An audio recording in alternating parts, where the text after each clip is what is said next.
नमस्कार छात्रों। मानव के भूगोल के आधारभूत सिद्धांत में हमने पहला सिद्धांत क्रियाशीलता का सिद्धांत पढ़ा। उसी क्रम में हम दूसरा सिद्धांत क्षेत्रीय विविधता का सिद्धांत आज पढ़ेंगे। पहले मैं आपको दो शब्द बता दूं, क्षेत्रीय विभिन्नता या विविधता, दोनों ही शब्दों का इस्तेमाल किया जाता है। अधिकतर लोग क्षेत्रीय विभिन्नता शब्द का इस्तेमाल करते हैं। सबसे पहले हम बात करते हैं क्षेत्र की। क्षेत्र क्या होता है? इसको इंग्लिश में एरियल डिफरेंशिएशन कहते हैं या एरियल वेरिएशन कहते हैं। एरियल या क्षेत्रीय क्या चीज होती है? क्षेत्र मतलब पृथ्वी का वो भूभाग जिसमें किसी भी एक प्रकार की या कुछ तत्वों में समानता होती है और वो अपने आसपास वाले क्षेत्रों से किसी कारण से भिन्न होता है, तो वो क्षेत्र कहलाता है। जैसे अरावली, अरावली एक क्षेत्र है जो ऊंची उठी हुई पहाड़ियां हैं जो धरातल से ऊपर उठी हुई है, फलित मोड़दार प्राचीन पर्वत श्रृंखला है।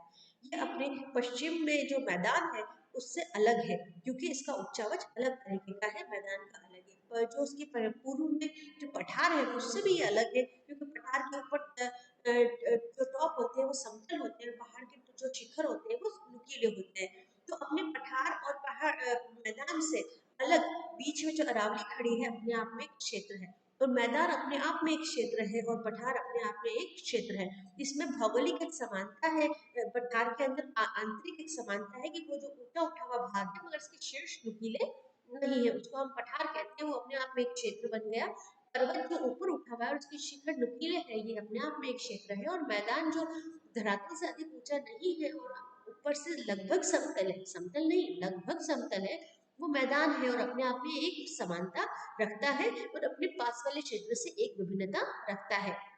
ये बिल्कुल ऐसा ही है जैसा एक परिवार हुआ, वो परिवार अपने आप में ये समानता रखता है कि उनका रक्त संबंध है, यानी वो जुड़े हुए हैं एक तरह से, किसी ना किसी सामाजिक संबंध से वो आपस में जुड़े हुए हैं। और वो अपने पड़ोसी परिवार से अलग है, क्योंकि दोनों के रक्त संबंध अलग अलग है। वो अलग परिवार है, ये अलग परिवार है। क्षेत्र भी इसी प्रकार का होता है, एक ऐसा भूभाग जिससे मैंने आपको भी उदाहरण दिया उच्चावच का, जलवायु का भी हो सकता है, वर्षा का भी हो सकता है, फसलों का हो सकता है, उद्योगों का हो सकता है। किसी भी एक प्रकार की समानता उस क्षेत्र में होनी चाहिए और वो अपने पड़ोसी से किसी भी एक प्रकार से भिन्न होना चाहिए।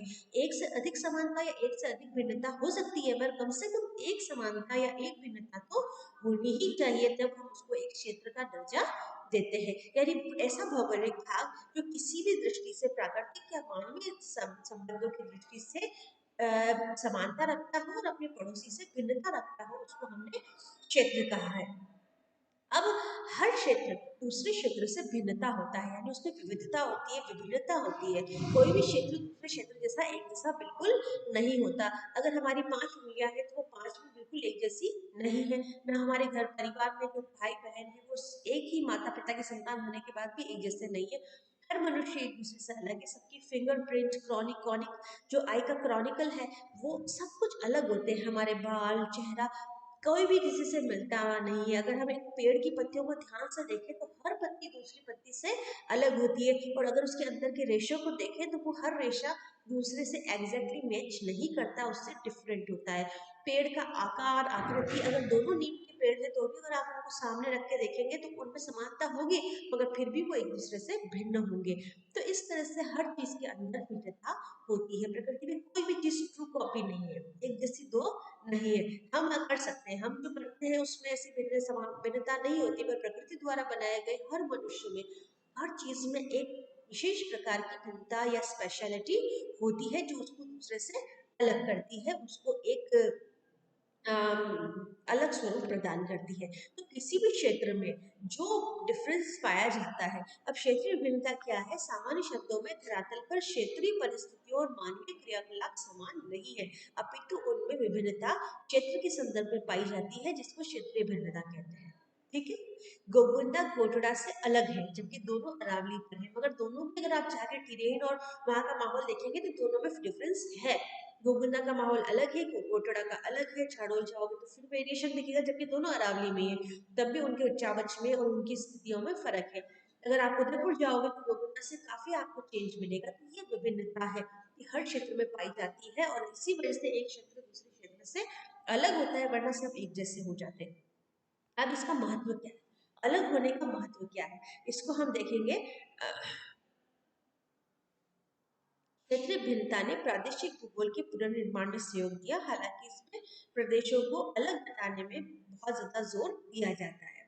फर्क क्या पड़ता है कि जब हम किसी एक जगह का अध्ययन करने लगते हैं, कभी किसी चीज का अगर हम अध्ययन करते हैं तो हम उसमें दो चीजें अध्ययन करते हैं, एक तो वहाँ क्या है और वहाँ क्या नहीं है। अब हम क्या है और क्या नहीं का अध्ययन तभी कर पाते हैं जब हमें पता होता है कि पड़ोस में क्या है और क्या नहीं है। यानी जब हमें आप मेरी क्वालिटीज बताएंगे, मेरे अवगुण या गुण बताएंगे, तब तब बता पाएंगे। जब आपको किसी के गुण और अवगुण का पता होगा तभी तो मुझे माप पाएंगे आप, वरना आप कैसे मापेंगे। कोई चीज किसी बनाना पड़ता है ताकि दूसरे की चीजें उसके अंदर मापी जा सके। अब भूगोल में इस चीज का विकास जो हुआ वो जर्मन भाषा के शब्द से हुआ था, उसका नाम था वर्चिडेन। वर्चिडेन नाम का एक जर्मन शब्द था जिसका मतलब था एरियल वेरिएशन, जो मैंने आपको लिखा है क्षेत्रीय विविधता। यहाँ पर किसी भी तरह की भिन्नता पर ध्यान नहीं दिया गया। कार्ल सावर ने जब उसकी व्याख्या की कि वो वर्चिडेन जर्मन शब्द था, जो विचारधारा को इंग्लिश में जो ट्रांसलेट किया, कार्ल सावर एक अमेरिकी विद्वान थे, तो उन्होंने एरियल वेरिएशन ना कहकर उसको एरियल डिफरेंशिएशन कहा। एरियल वेरिएशन मतलब क्षेत्रीय विविधता और एरियल डिफरेंशिएशन का मतलब होता है क्षेत्रीय भिन्नता। अब विविध होना और भिन्न होना अलग अलग चीजें हैं। विविधता तो एक शक्ति है और भिन्नता एक अंतर पैदा करने वाली चीज है। दोनों में पॉजिटिव और नेगेटिव का डिफरेंस आ जाता है, हालांकि मतलब तो बहुत कुछ एक जैसे ही होते हैं। अब एक ही जो पेड़ की जो पत्तियां हैं वो विविध होती हैं, विभिन्न नहीं होती है। वो होती एक ही है, नीम के पेड़ पे नीम की पत्ती ही होगी, मगर उनमें कुछ विविधता होती है। मतलब वो बिल्कुल एग्जैक्ट आप एक पर एक पत्ती रखोगे तो वो बिल्कुल एग्जैक्ट एक दूसरे पे ओवरलैप नहीं करेंगी। दोनों के कोनों में, सिरों में, आकार में कहीं ना कहीं थोड़ा बहुत डिफरेंस होगा, तो ये विविधता है। यानी उनके बीच का वेरिएशन है, ना कि डिफरेंस। डिफरेंस उनमें कोई भी नहीं है, दोनों नीम की पत्तियां हैं, मगर वो दोनों एक दूसरे की ट्रू कॉपी नहीं है। आप ये बात समझ लीजिए कि कोई दूसरे की प्रतिकृति नहीं है, दोनों का अस्तित्व अलग अलग है, दोनों के आकार में अपनी अलग इंडिविजुअलिटी, अलग व्यक्तित्व, अलग विविधता देखने को मिलती है। तो इसको समझने की जरूरत है। वास्तव में शब्द क्या है, विविध है, ना कि विभिन्न। इसके विकास करने के अंदर जो भूगोलवेत्ता थे उनका बहुत बड़ा योगदान है, जिसमें रिचटन का बहुत बड़ा योगदान है, जर्मन भूगोलवेत्ता थे। इसके बाद हम्बोल्ट और रिटर जो महान भूगोलवेत्ता थे जर्मन, उन दोनों का भी इसमें बहुत योगदान है। अल्फ्रेड हेटनर ने इसको बहुत ज़्यादा समझाने का प्रयास किया, इस संकल्पना को, और उन्होंने उनके जो शब्द हैं वो मैं आपको पढ़ के सुनाना चाहूंगी। भूगोल पृथ्वी तल के क्षेत्रों का ज्ञान है और ये क्षेत्र एक दूसरे से भिन्न होते हैं। हमारा जो काम है वो क्या है, क्षेत्रों को समझना, और हर क्षेत्र दूसरे क्षेत्र से भिन्न होता है। उसमें किसी क्षेत्र की प्रकृति से मानव को भी एक समाकलन अंग के रूप में समाविष्ट बतलाया। हमें भूतल के विभिन्न प्रदेशों की परिवर्तनशीलता, विवेचना का ज्ञान होना चाहिए। उन्होंने यह तर्क दिया कि सभी विज्ञान विभिन्नताओं का अध्ययन करते हैं, परंतु अन्य विज्ञानों में उसका अध्ययन प्राय विशेष घटना से संबंध में ही रहता है, जबकि भूगोल का मुख्य चिंतन स्थानों के संपूर्ण लक्षणों का विश्लेषण करना है। अतः क्षेत्र की घटनाओं का अध्ययन और उनके अंतर संबंधों का अध्ययन सिर्फ भूगोल में होता है। यानी हम क्षेत्रों को समझते हैं और उन क्षेत्रों में होने वाले अंतरों को या उनके परिवर्तनों को भी समझते हैं, और उनमें क्या चेंजेस हैं उसको समझने का प्रयास भी करते हैं। विडाल डी लाब्लाश ने कहा है कि भूगोल स्थानों का विज्ञान है, न कि मानव का। उसका संबंध राष्ट्रों की विशेषताओं और संभावनाओं से है। एक राष्ट्र को विशिष्ट प्रकृति की एवं विकास की प्रवृत्ति का स्वरूप वहां के सभी समरूपित लक्षणों के योग और समाकलित प्रभाव को दर्शाते हैं। हार्शॉन ने बहुत ज़्यादा अध्ययन किया, इन्होंने अपनी जो रचना लिखी भूगोल की प्रकृति, उसके अंदर भी उन्होंने क्षेत्रीय विविधता को बहुत ज़्यादा स्थान दिया। कार्ल सावर, जिन्होंने वास्तव में इसका जर्मन से जो अनुवाद किया था क्षेत्रीय विविधता में, उन्होंने भी इस पर काफ़ी काम किया। कई सारे विद्वान थे जिन्होंने अपने अपने विचार लिखे, आपको किताबों में ये सब मिल जाएंगे, आप इनको पढ़ सकते हो। मूल मुद्दा यही आता है कि आप विविध और विभिन्न का अंतर यही आ जाता है।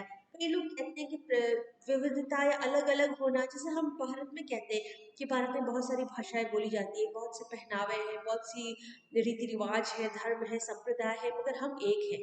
हम विविध जरूर हैं मगर हम एक हैं। तो उसी तरह की प्रकृति की भी स्थितियां हैं कि प्रकृति में डिफरेंस तो है, विविधताएं तो है, वेरिएशंस हैं, परंतु प्रकृति अपने आप में एक धागे में पिरोई हुई माला की तरह है, जिसको अलग अलग करने पर उसका कोई अस्तित्व नहीं रहता। तो इसलिए इस विचारधारा का बहुत आलोचना हुई, मगर वो आलोचना गलत थी, क्योंकि जो शब्द था वो विविधता था, वेरिएशन था, और वेरिएशन है, ये एक सत्य है।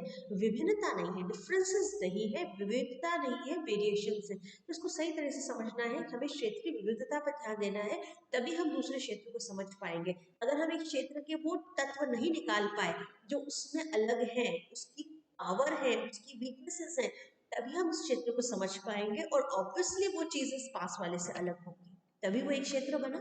वो डिफरेंसेस ही उसको एक क्षेत्र बनाते हैं, वरना वो एक क्षेत्र के रूप में सामने नहीं आ पाता। तो ये एक विचारधारा थी पार्थिव क्षेत्रीय विविधता की।